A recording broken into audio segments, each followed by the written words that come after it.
Hey, architecture firm owners and emerging leaders. Get ready for unparalleled insight into the development of a world-class architecture firm and a worldwide organization driving the digital transformation of the design and construction industry. With Build Smart, the podcast that's changing how our profession operates. We share the incredible stories behind innovation in the building industry with my friend and co-host, Patrick McLeamy, FAIA, former CEO of the international architecture firm, HOK. You know, Yamasaki's office or firm lasted during his lifetime. And when he passed away, I think that was the end of the Yamasaki office. Helmut did not want that. He wanted a firm that would live out and grow beyond the founders. In Season 1, discover the untold stories behind HOK's meteoric rise, from 150 employees in St. Louis to a powerhouse with over 1,900 staff members and 27 offices worldwide. You know, they weren't as polite as the Kojima people. That was just boom. And anytime you have a creditor, whether it's Kojima or the bank, that wants their money, unless you can raise money someplace else, you are out of business. Bankrupt. And hold on tight for Season 2, where Patrick takes us on a new adventure as chairman of Building Smart International, shaping the future of digital transformation in the design, construction, and operation of built assets. Ian Howell, Ken Harold, and I, Ken was my technical representative from HOK. The three of us took a tour of Europe of 5 cities in 5 days. Very busy time. Simply follow the link in the show notes to subscribe to Build Smart now and uncover lessons that will transform you and your architecture firm.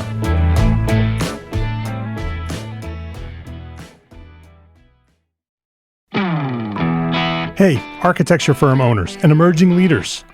Get ready for unparalleled insight into the development of a world-class architecture firm and a worldwide organization driving the digital transformation of the design and construction industry. With Build Smart, the podcast that's changing how our profession operates. We share the incredible stories behind innovation in the building industry with my friend and co-host, Patrick McLeamy, FAIA, former CEO of the international architecture firm, HOK. You know, Yamasaki's office or firm lasted during his lifetime. And when he passed away, I think that was the end of the Yamasaki office. Helmut did not want that. He wanted a firm that would live out and grow beyond the founders. In Season 1, discover the untold stories behind HOK's meteoric rise, from 150 employees in St. Louis to a powerhouse with over 1,900 staff members and 27 offices worldwide. You know, they weren't as polite as the Kojima people. That was just boom. And anytime you have a creditor, whether it's Kojima or the bank, that wants their money, unless you can raise money someplace else, you are out of business. Bankrupt. And hold on tight for Season 2, where Patrick takes us on a new adventure as chairman of Building Smart International, shaping the future of digital transformation in the design, construction, and operation of built assets. Ian Howell, Ken Harold, and I, Ken was my technical representative from HOK. The three of us took a tour of Europe of 5 cities in 5 days. Very busy time. Simply follow the link in the show notes to subscribe to Build Smart now and uncover lessons that will transform you and your architecture firm.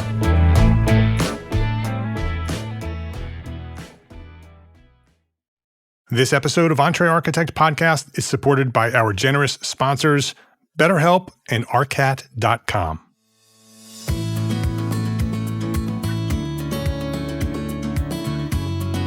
My name is Mark R. LePage, and you are listening to Entre Architect Podcast, where each week I speak with inspiring, passionate people who share their knowledge and expertise, all to help you build a better business as a small firm entrepreneur architect. Carl Gish is the co-founder and co-CEO of Aro Homes, revolutionizing residential redevelopment with fast, efficient, carbon-negative solutions. Aro is the first tech-driven product company in residential housing. His vast experience spans from leading global brands like Dove and Axe at Unilever to driving growth at Amazon's books and electronics divisions. With a background enriched in top roles at Dyson and several pioneering tech companies, Carl brings a wealth of knowledge to our conversation today on the innovation of architecture and housing. Carl Gish, welcome to Entre Architects podcast.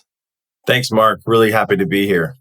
I'm looking forward to this. What you're doing at Aro is fascinating. I love the new way that you're producing homes.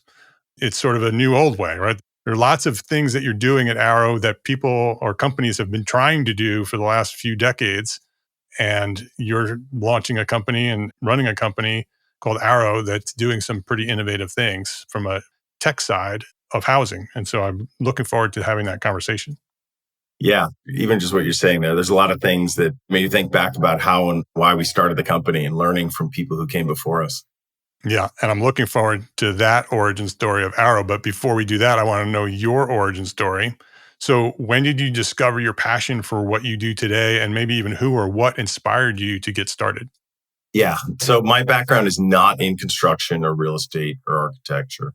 I hope people won't turn off the podcast now because I just said that, but I have a deep background in product management, particularly in businesses and products that are consumer facing. So for whatever reason, my career early on, I wanted to build and bring to market products that touch people's lives. It's how I ended up at Unilever and pretty much every other company I've worked in, including Amazon and some early stage companies.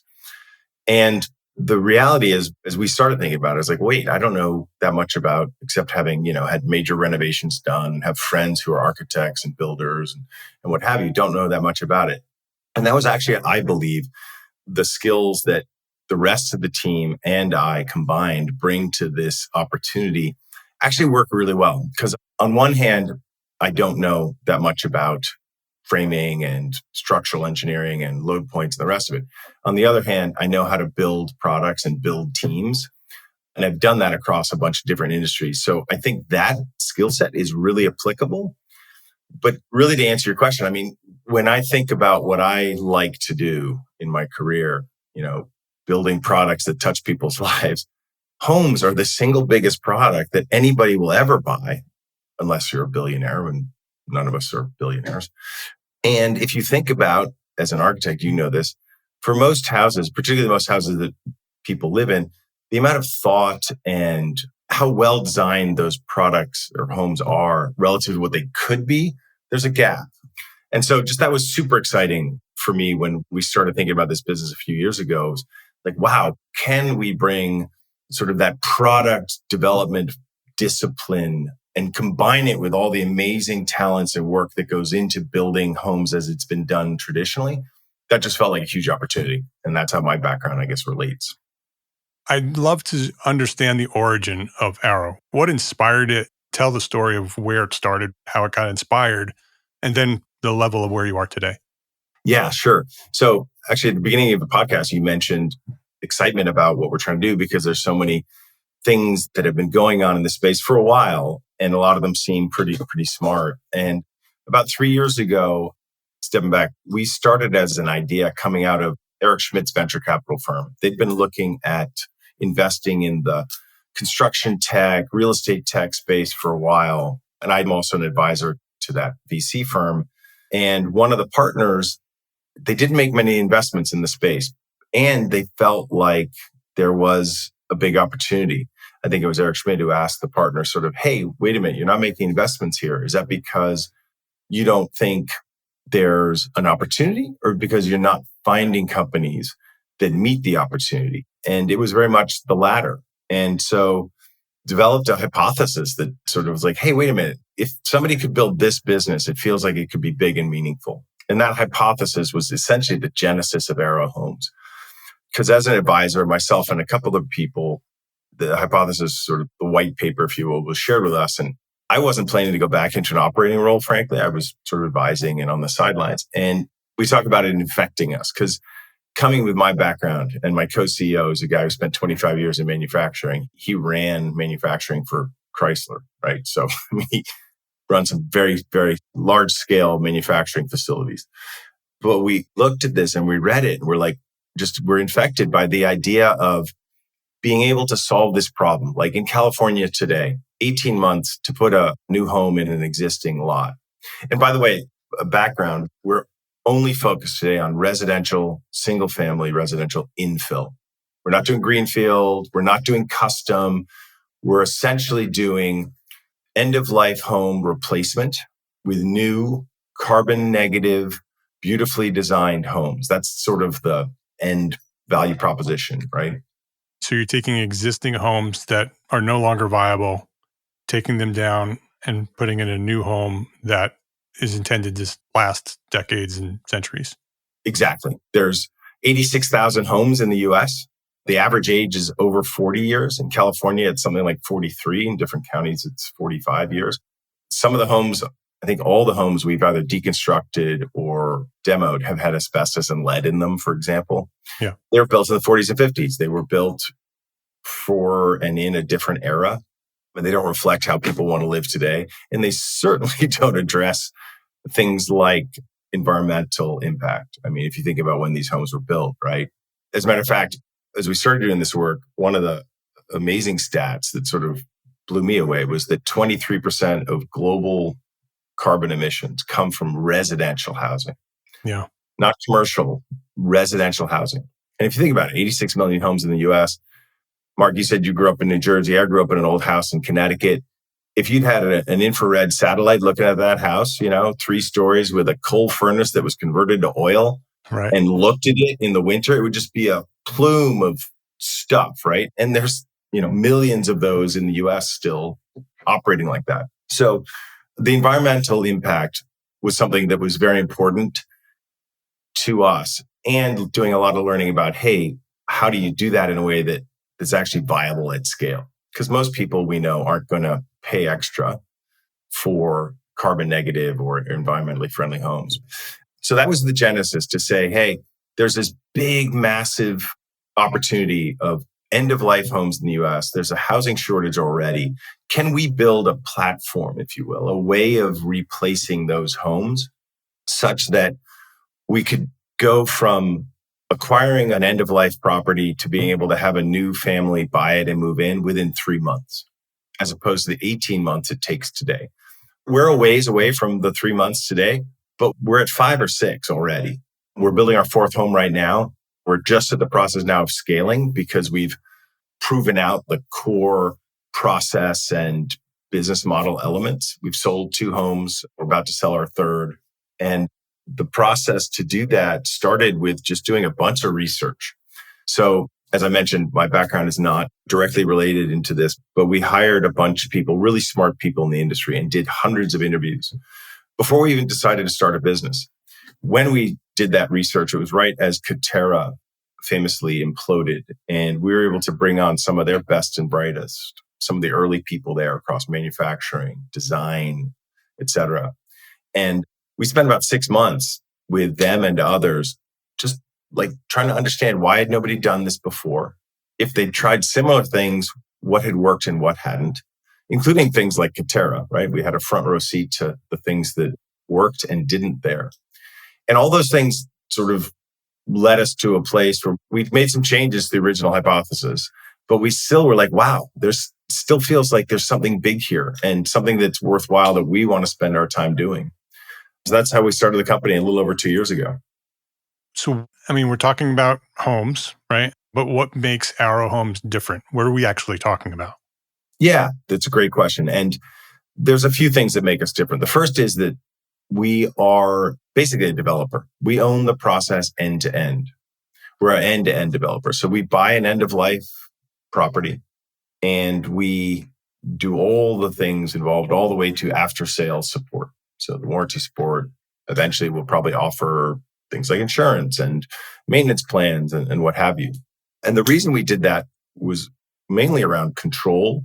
And if you think about any other product that gets built, right, whether it's electronics or automotive or any other substantial product you buy, there's one company, one entity that stands behind that. And one of the things we saw that happens with single family construction, particularly infill, is it's actually a very disaggregated process, right? There's so many people involved, from the subs to the architect to the GC to the name it, right? there's just so many people, and there isn't that sort of common alignment, shared accountability for the end product. Even though they all may be skilled craftsmen and tradespeople who care about what they're doing, there still isn't that sort of accountability. Like, does the framer really have accountability to the plumber, to the electrician, to make sure the work they're doing integrates with, you know what I mean? All those just things that we take for granted coming from a product world that don't exist in the stick-built world.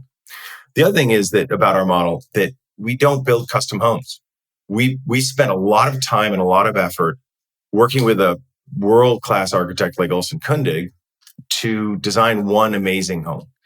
And what we did was we looked at the market, the first market we're going to operate in, and we said, hey, what design would be the most broadly appealing and fit into these different lots so that we can basically design, permit, and even build a home before we buy a lot. Because the other thing we're doing differently is we're doing as much of the construction as we can offsite. We don't call it prefab per se, because there's a lot of baggage that comes with that, or a lot of perceptions when you use the term prefabrication. That is essentially what we're doing. We're building in offsite. But what we did is we took this amazing design from Olson Kundig, and then our super talented and experienced engineering design team, manufacturing, we said, okay, and working with Olson Kundig, this is the house we want to build. How could we build it in such a way that we can build it in pieces offsite and ship those pieces without major wide load constraints and put it on a site as the site is being prepped? Site work, earthwork, concrete, et cetera, et cetera. And that allows us to parallelize the process, which is a key part of our business model. Today, it's very, very sequential, right? A builder buys a piece of land, works with or hires an architect, usually a local architect, maybe their partners, to design a home for that piece of land. Then they permit that home for that piece of land. Then they build it, et cetera. And that process in California takes 18 months. But if you think about what we're doing, we're actually buying lots that fit our house. So we're inverting this traditional process. And that allows us to do things much, much faster. And because it's built off-site, the permitting and even the inspection of the building happens off-site in our plant. And so that supersedes the local jurisdictions around building stuff. Obviously, the planning and zoning and public works and landscape and fire, those things we deal with the local. We work with the local entities, AHJs, to manage that. But we get massive efficiencies by doing that. There's also the efficiencies we get from building the same thing over and over again, essentially. So we get to learn. We went through with the family who bought the first home and literally walked through them and said, hey, what do you love? What would be better or different? And then we bring that back and do continuous improvement around the design. Instead, it's sort of today the model is, and I don't mean to disparage it, is you may know the expression in the industry, every house is a prototype. Right. Right? If you did that with like phones and cars and speakers and other stuff, it's crazy, right? You'd be out of business. That's how we do it with homes. Yeah. And so, again, we haven't solved anything. We're not trying to do anything that other people haven't tried to do. And we're certainly not smarter than the people who've been trying this or tried similar things or are building homes the way they've traditionally been built. We're just sort of bringing a little bit of a different approach. And so far, in part because we have tried to learn from the people who, the experts in the industry. We have GCs on our team. We have architects and designers and structural engineers. But we're trying to do it a bit different. Yeah. It's very interesting knowing that your background is product design, product management. Your co-CEO's background is manufacturing with automobiles. Take those two things and apply it to housing and you get Aro, right? It's very clear on what you're describing here. I want to ask a question that I know a lot of our audience, most of our audience are architect business owners. You mentioned Olson Kundig is the designer, the architect for the unit that you've designed so far. The question that I know a lot of architects are wondering is, Olson Kundig, are they being paid for each house that's being built? What's the business model between you and your architect? That's a very good question. I don't want to go into specifics that I haven't cleared with them, but I can tell you a big part of our business model is to, instead of investing the 10 or 15% of the total cost every time you build a home, we can invest that into building one amazing home and then not have to spend that on every other home. And that's essentially what we've done. Yeah, our intent is that Olson Kundig they've been great partners. We continue to work very closely with them. And we've built a scheme, if you will, where they benefit from each home we build in some small way. But really majority was upfront. Sure. And that makes sense. Yeah. They're using their architecture services and building a home for us. But we chose them in some regards because we wanted somebody who had a sensitivity towards the kind of building we wanted to create, which was amazing living space, sight lines, indoor, outdoor living, and also, frankly, an environmental footprint that was, going in the right direction, right? That was environmentally friendly. And we are right now, we think we're the most environmentally friendly home being built at any kind of scale. We haven't chased things like LEED Platinum certification or passive house rating yet. But the raw data of what our home uses and generates and how efficient it is indicates that we are basically building some of the most environmentally friendly homes, if not the most environmentally friendly homes in the US, which is what we intended to do without making it be some sort of crazy showpiece that nobody would really want to live in. You've seen pictures of our house. Maybe you've seen a video. It's a beautiful design. It's a beautiful modern home. So everybody who's listening should go to aro.homes is the website. Aro, A-R-O is how it's spelled, aro.homes, and go check out the design and check out all the other things that's happening with this project. It's very inspiring. Thank you, Mark. That means a lot. Yeah, we wanted to build a house, as I mentioned earlier, that was broadly appealing and not a lot of times businesses in similar space have done things where the product really stands out. It's very unique. And by definition, then it's not going to be broadly appealing, right? It'll appeal to a small subset of the audience or of the market. And we intended to do something that was really, really great design, but that was broadly appealing. And I think we've achieved this where you look at the home and it's not in any way, it doesn't stand out, except that you might do a double take. You might be like, wait a minute, that's a really nice house. It'll draw you in. And that is, I think, what we've achieved. And the sight lines, the stuff that Olson Kundig is so good at, they've been able to achieve, I think. And, it was written up in AD Pro and stuff and Dwell and Rappaport, which is great. We appreciate that. But ultimately, the recognition from people like yourself, other architects, the people who live in and own the homes is what's most important to us. And so far, we've been able to do something that seems to be working. I think it's a very interesting strategic decision to work with an architect like Olson Kundig, who is well known, globally renowned architect. I'm sure that helps sell the home, right? That it's not just another designer, it's Olson Kundig, right? That has, award-winning accolades, all the things. Was that part of the strategy, or did you just look for an architect who can design a great home? Some of both, frankly. So first and foremost, though, was designing a great home.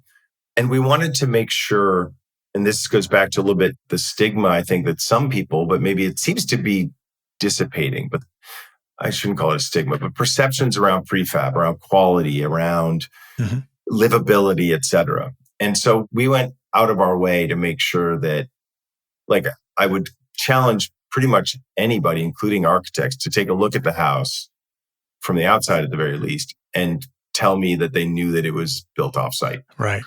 Yeah. When you go inside and you know what you're looking at, you'll see, hey, there's double walls here. And why is that? But an average person would never pick it up. Architects would probably pick it up pretty quickly, but an average person wouldn't pick it up. But even architects, when you first look at the design, you would not imagine that it was offsite construction. It's really more inside in the actual assembly. And the reason for that is because it's volumetric, right? And it's being shipped. And even that, I think we have opportunities to minimize some of that. It's a very solid house. Our structural engineer, she's amazing. And she was initially worried about the pieces, the volumetric modules coming down the highway and being craned on and off the trucks. And even the first one passed with flying colors. We had barely any, even of the sheet, because the homes ship with finished shower glass in them and grout in the tile. Wow. The first ones, though, just had sort of mud and tape sheetrock or GSB in some of the rooms. There was basically no cracking. There's one volumetric module where there was some racking in a doorway because it was the heaviest one. But again, that's trivial relative to what we're trying to do. So the Olson Kundig decision worked out really, really well. I think they would say the same thing. And the reason for that was, frankly, we started out by figuring out like how we chose them, and they chose us too, right? Because they have lots of work. Yeah. They don't take every commission or every opportunity they have. But the reason for that was that our interests were aligned, right? Trying to do something that could potentially prove an alternative way to go faster and build better, do something that was environmentally sound, and do something where design mattered, right? If this isn't just your traditional spec builder who goes to, it's just flipping a property to make a buck. No, there's anything wrong with that. By the way, to my friends who are in that space, there's nothing wrong with that. It's just, it's different than what we're trying to do. We're trying to build a brand, a product. We stand behind these as any builder does, right? But to really build an exceptional home that we can do at scale. And ultimately, we talk about this internally. Our plant, the one in Sacramento, the first one, it can do probably 100 homes, probably 3 million plus square feet a year of construction. And there's very little automation in it. None, frankly. If we build 10 of those plants in different parts of the country, we're doing 1,000 homes a year. We'll be a billion-dollar business, multi-billion-dollar business. And that isn't a drop in the bucket, right? 1,000 homes a year. Right. I think there's a shortage if you ask the NHB or... Well, I can tell you they just built 1,000 homes next to my neighborhood, like last month. Right. Okay. So there you go. So that'll be success for us personally, but not really. I mean, ultimately, if we can, now I feel like I'm being grandiose or whatever, but if we could in some small way influence how other homes are built and maybe prove that there could be a faster, more efficient way. Because one of the other benefits, and there's so many benefits from our model and our approach that I haven't even mentioned, which is the waste. If you go by and if you've done single family construction, the dumpster's in front with all the scrap, right? Because each one is a one-off. I think the NAHB and one of the building associations, maybe it was the EPA and then NAHB back in 15 years ago, they found that something like 30% of the materials used in single family construction end up in a landfill. That's all the extra GSB, all the extra wood, et cetera, all the scrap. But because we have a design that we're going to do over and over again, and we're doing it offsite, we don't have that scrap issue. We think, and we're starting to measure it now, we've only done 4, and the design has changed a little bit as we've evolved, but we'll be at sort of 70 to 80% less waste than the traditional process. And that doesn't just create less waste, hopefully it will create less expense. So we could turn that around and invest that in better insulation, in better quality windows and doors, et cetera. Let's take a quick break to say thank you to our sponsors for their support of this episode. Architects, listen up. Is something interfering with your happiness or preventing you from achieving your goals? Regardless if you have a clinical mental health issue like depression or anxiety, or if you're just a human who lives in this world and is going through a hard time, therapy can give you the tools to approach your life in a very different way. I know this community of small firm architects very well, and I see many of you struggling. That's why I reached out to this episode's sponsor, BetterHelp. BetterHelp is a platform that makes finding a therapist easier because it's online, it's remote. And by filling out just a few questions, BetterHelp can match you with a professional therapist in as little as a few days. It's easy to sign up and get matched with a therapist. There's a link in the show notes. It's betterhelp.com/architect.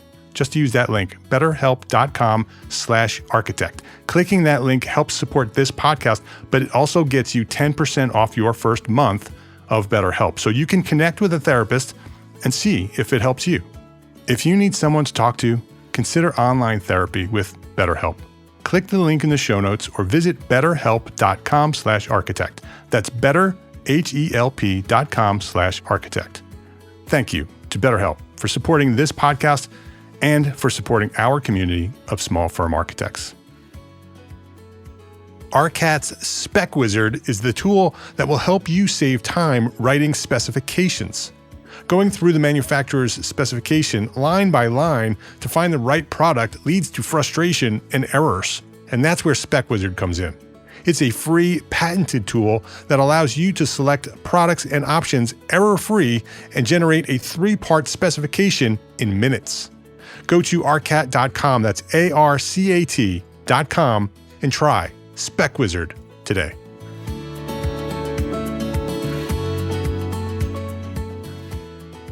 What does the home cost when you sell it? So the first 2 have sold, and the first 3 will sell between $3.5 and $5 million. And they're in California, right? Yes. And that's why. It's a function of the land and the market. Homes in Mountain View, which isn't even the most expensive town in Silicon Valley, NorCal, are, it's $1,500 a square foot. Yeah. $3 million. And I've become a little used to this, but I'm currently in Rhode Island where it's a little more normal. $3 million doesn't buy you a lot, which, as I'm saying it's just crazy. But our model, our intent is that any market we go in, it should work, right? Because the things we're doing will apply, right? The savings in materials, the not having to spend 15% on architecture fees or 10% on architecture fees, building faster. So the interest expense on my project is a fraction of what it would be elsewhere, et cetera, right? There's all these sort of efficiencies that come out of our model when we get to scale that apply anywhere. So we actually will be looking to build in Texas and South Carolina, North Carolina, the East Coast, Seattle, places like that. We'll focus on places where the homes are old and there's a lot of demand, right? So this is the football cities or the oldest population centers where a whole lot of homes are built in the 40s and 50s, particularly after World War II. New York, New Jersey, Pennsylvania. Yeah, New Jersey, great example, 100%. Long Island, New York, Levittown, all those places, right? Levittown is an interesting example of sort of single-family construction history. But yeah, the cost, we're starting in one of the most expensive markets, in part, frankly, because the margin is there. So we get some extra cushion as we build out our model and platform and learn. If we were in a much tighter place, it'd be that much harder to do. But we know it'll work in other markets if we can make it work here. As you scale, you mentioned earlier that you would essentially build new production plants in those regions to be able to serve those regions. Is the whole model sort of rebuilt there? I mean, in terms of the design, is it going to be the same design everywhere, or is each region going to have its own design? No, we'll absolutely partner with local or national, but probably architects who understand that local market to build a market-specific design. Because, environmentally, earthquake-wise, geographically, by environment, I mean weather, code, all those things. And not just that, just what people want and, making sure the homes that we build work in the neighborhoods and add to them both aesthetically and just how they fit in those neighborhoods. And that'll require us to do a different design, a market appropriate design. And the good news is that because our manufacturing is so capital light, right? It's only a few $1 million. I know I'm throwing around millions like they're nothing, but relative to Katerra, they are. That's for sure. Yeah, trust me. They aren't very expensive at all relative to the capacity that they can do because we're not doing automation. We're basically leasing a warehouse and building indoors. The biggest piece of equipment we have today is a framing table. We don't even have cranes or anything in the plant. But there aren't really scale efficiencies for doing what we do. So to build, for instance, hey, what if we built a 1 million square foot plant and put all the houses in the middle of the country and shipped them? That would actually be more expensive because of shipping and because of managing all different markets requirements at one place. So actually a distributed sort of manufacturing production strategy is what we think will work. And we have some good evidence of that. And there are a lot of efficiencies though, because the process of building, how we build, how we do the shop drawings, how we buy inventory, how we set up the plant, we'll be able to basically start plant 2 exactly, with basically where we are with the first plant in terms of the learning. So it'll go much faster, be way more efficient. And same thing with 3, 4, 5, 6, 7, 8, 9, 10. And it allows us to try different things in different places, right? Do you know which region you're going to choose for region 2? We're thinking SoCal right now. It's close, same time zone, bigger market, lots of old homes that need replacing. Yeah.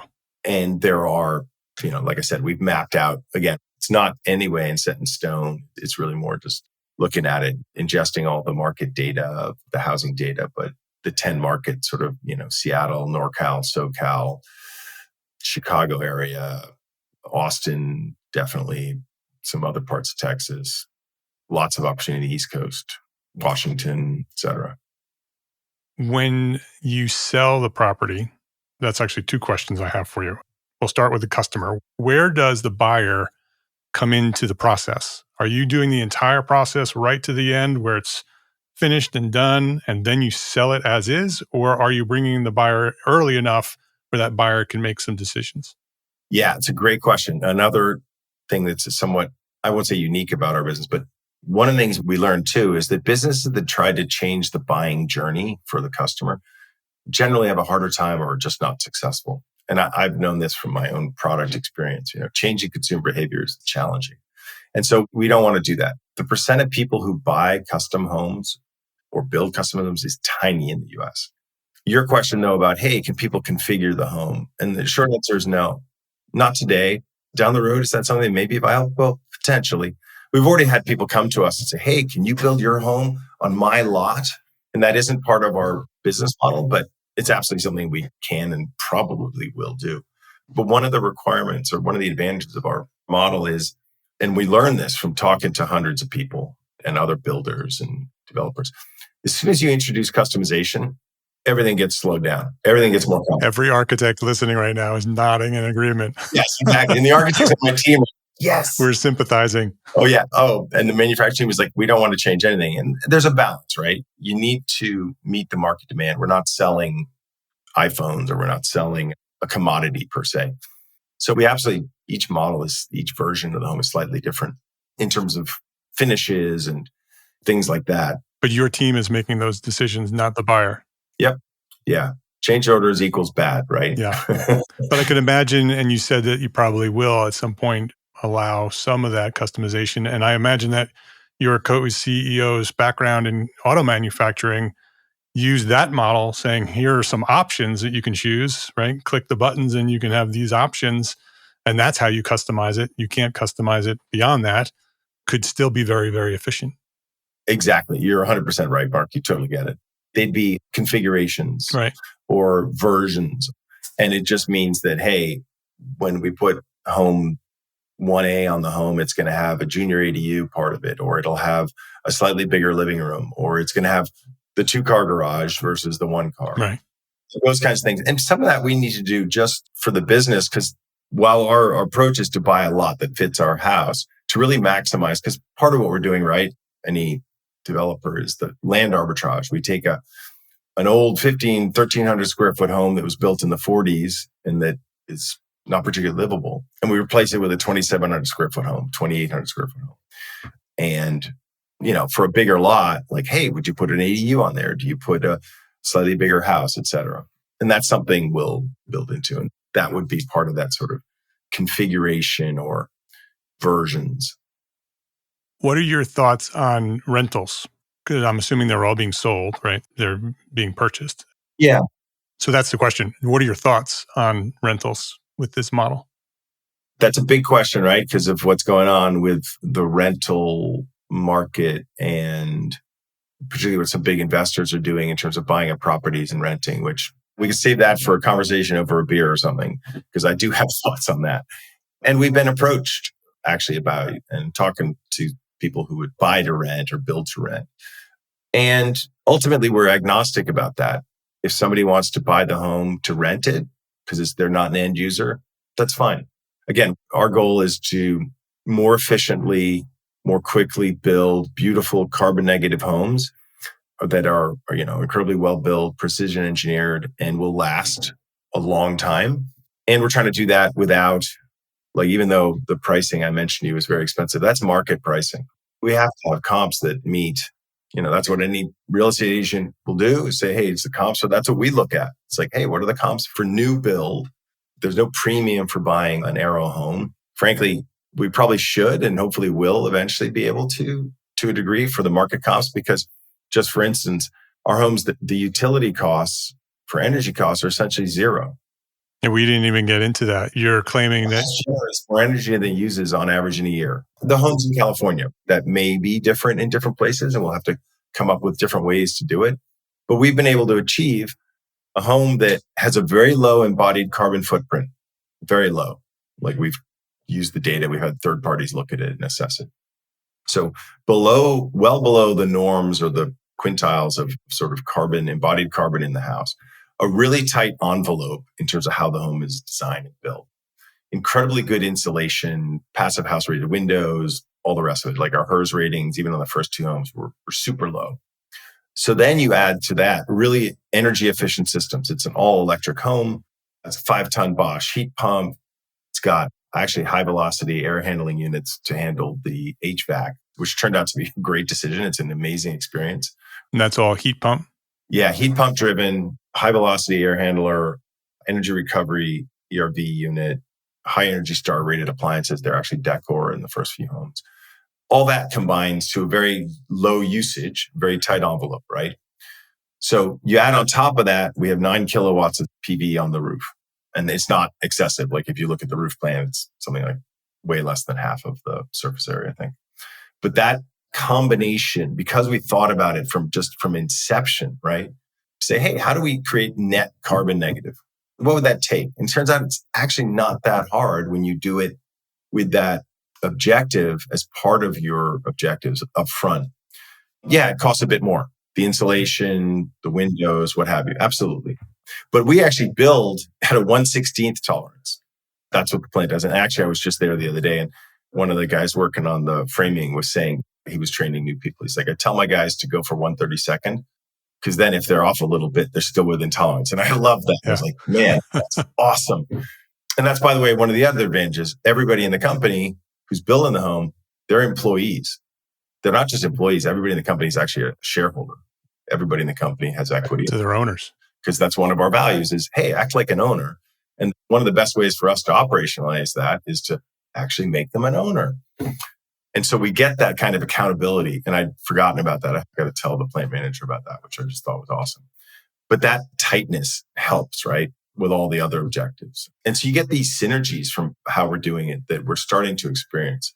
But yeah, so it generates more energy than it uses over the course of a year, to the point that actually that excess energy annually, we're talking about average usage, right? So if you cool the house to 50 in the summer and heat it to 100 in the winter, all bets are off, right? Right. But normal usage, right? Which is how we should be looking at it. After 16 years of the house operating, it's offset the carbon that was used to build the home. What we call it net zero. And there's a lot of language that gets tossed around here. We try to keep it internally as simple as possible, which is carbon negative means it operates in a way that it generates more energy than it uses. And net zero means, hey, you've offset the carbon that was used to build it. And we're at about 16 years today. We think that's really good. We're not going to focus on trying to push that down too much further right now, in part because we're finding that consumers, while they do care, I think most people, particularly in California, most people aren't willing to pay. Yeah, that's right. And it's true of all of us, right? It's like they'd rather have granite countertops. We don't see it. I think humans, we're not really good at looking at the long range stuff. And so maybe that'll change eventually. And we think, and we know we can be building homes that are beautiful, that last a long time, that are very livable, and still do it in a way that is, as I say, environmentally friendly. It's a very interesting model. It's a very inspiring model. I hope architects who are listening to this are being inspired, because there's lots of lessons to learn from what Carl's saying here from an architect point of view. Lots of the things they're doing are things that we could be bringing to our firms. And so, Carl, thank you for sharing your thoughts and your story here. Before I get to my final question, I wanted to just sort of ask, what does the future of Aro look like? What's the next 5 years? What's your long-term plan? And you said that you want to expand, but what does that look practically? Yeah, we just had an offsite with our leadership team last week, and this is exactly that was the main topic of focus and discussion was, what does 5 years look like and how do we get there? And so really appropriate that you asked that question, Mark.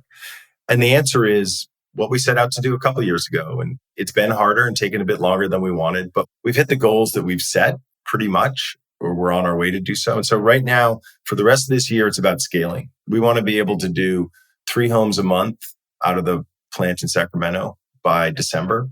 And we want to get to a sort of a volume of about 75 to 80 a year out of that plant rate by the end of next year.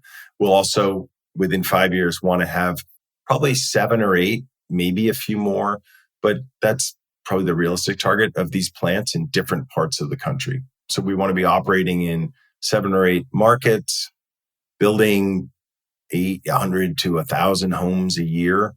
We want to have started to address more affordable housing and expanding this platform to lower cost opportunities. One of the big opportunities in California is, you may have heard of it, SB 9, which stands for State Bill 9. It was a law that was passed a year and a half ago, September of 22. And basically it allows for the subdivision of existing single family lots to increase density. And there's been a lot of local opposition to this because, people don't want to have the neighborhoods crowded, et cetera, et cetera. And there's traffic and parking things and all that. But at the end of the day, the places people want to live, which is closer to the cities and have you, I think it's going to, and it's already started. They're doing a really good job in Seattle. I'm actually planning to go up and do a tour of that market next month. But that notion of smaller, more dense housing that can help to solve the several million homes, I guess it is, that we're short, with something that we'd love to be able to start tackling. Very interesting. So, final question. What is one thing that a small firm architect can do today to build a better business for tomorrow? Boy, I feel inadequate to be giving architects advice. However, I can suggest some things that I've learned running this business as well as broader product business experience. And one of them is specifically to what we're doing. I think exploring, because there are companies out there that provide volumetric, offsite, modular, or prefab capabilities to local architects. And being able to offer those and explore those and help clients build faster and more efficiently, right? They're not going to save a ton of money from what I can tell looking at some of these businesses, but they will go faster. And that's a value, right? When you're paying for rent while you're having your place built or what have you. So that can help with speed and possibly cost as well. So that's one thing I would say, just it's out there. It's starting to become more prevalent and looking at it. The other thing is, I won't say selfishly, but I think, again, depending on the market, and even if it's just for operating costs, there are MEP systems, HVAC systems that are more cost efficient and more enjoyable living experience, indoor experience, whether that's diurnal lighting systems from all the LED and the smart lighting that's happening, which, we grew up with lights that were one spectrum all the time. But guess what? Humans, for millions of years are used to reacting to different times of day and different light spectrums and such. Just so much stuff to be done there that can increase the enjoyability of the living environment. And then, I do think that it's worth exploring ways to do things that, if the cost is equivalent, that are just better for the environment, right? That have a legacy and sort of a long-term impact that may be a little bit better than the alternative. Those are a few. I mean, like I said, I'm not a trained architect. I'm not even an untrained architect. But you're a business owner. I am a business owner, and I've built a few businesses. And ultimately, thinking about the end customer and how to meet their needs in a way that still is inspiring to you as an architect, I think that's a challenge. It's got to be a conundrum sometimes, but ultimately that's what it's about, right? His name is Carl Gish. The website for Aro Homes is aro.homes. Again, it's aro.homes. Go check it out. It's a super interesting model. It's a beautiful design. Carl, thank you for coming by and sharing the story of Aro Homes and sharing your story. I appreciate that. And coming by and sharing your knowledge here at Entre Architect Podcast. Thanks, Mark. It was a lot of fun. If you liked this episode of Entre Architect Podcast, please share a link to this episode with a friend. Either just click the share button or highlight the URL and send the link to this episode with a friend, because that's how Entre Architect has grown to serve thousands more architects just like you throughout the 10 plus years of Entre Architect. That's how we've grown, architect to architect. So I would love for you to share this episode and all the episodes with one friend every week. We'd love that. And thank you to our sponsors for this episode. We don't have an episode if there's no sponsors. So thank you to our sponsors. Links to those sponsors, which you should go visit and click, and all the resources that we discussed today for this specific episode, they are all available at entrearchitect.com/podcast. Every episode that we've recorded is there, entrearchitect.com/podcast. Go click the links to the sponsors and say hello. Entre Architect is a member of the Gable Media Podcast Network. You should go visit that at gablemedia.com. That is the next evolution of interactive media and resources for the AEC community. You can now earn continuing education credits for listening to select episodes of this podcast, Entre Architect Podcast. Yes, AIA CEUs for listening to a podcast. It's there, and many other podcasts are there as well, and you can listen to all of them and get credit. Learn more about our program, Gable Members Program, at the gablemedia.com/members website. That's GABL media.com/members. And if you are a small firm architect, join us today at Entre Architect Network. That is the worldwide organization for small firm entrepreneur architects. If you own your own architecture firm, you are an entrepreneur architect. You are an Entre Architect. With weekly live group business coaching, we have business coaching there, monthly live business training with AIA CEUs, 2 a month, so 24 AIA credits per year, including 12 of those are HSWs. We have them in the membership. Business resources, all the resources you need to run your business, special session webinars, mastermind groups, and a thriving community of small firm architects just like you. Hundreds of architects are there waiting for you to join. So we provide the support and encouragement you need to succeed as a small firm architect. I know that you haven't been trained as a business person when you launched your firm. That's what we do. Come learn how to run a business at Entre Architect Network. And today you can go join right now for free for 30 days at this link, entrearchitect.com/30 days will give you free 30 days for membership. Go check it out at entrearchitect.com/30 days, and I will see you there. Thank you for listening to this episode of Entre Architect Podcast. My name is Mark R. LePage, and I want you to remember 3 words: love, learn, share. Have a great day.